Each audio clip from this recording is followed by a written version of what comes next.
Ya que estamos actualizando motor, haciendo mantenimiento de la horquilla, pues lo que tengo pensado hacer es quitar estos intermitentes, porque el hueco que hay aquí no me gusta nada, tío.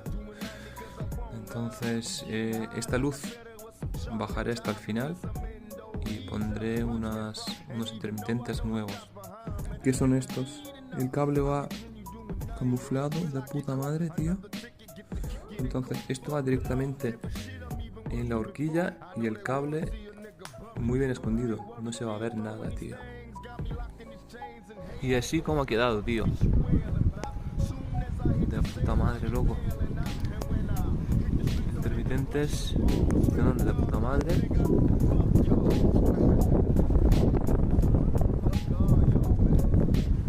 Super happy. Let's go. Ya que estamos actualizando motor, haciendo mantenimiento de la horquilla, pues lo que tengo pensado hacer es quitar estos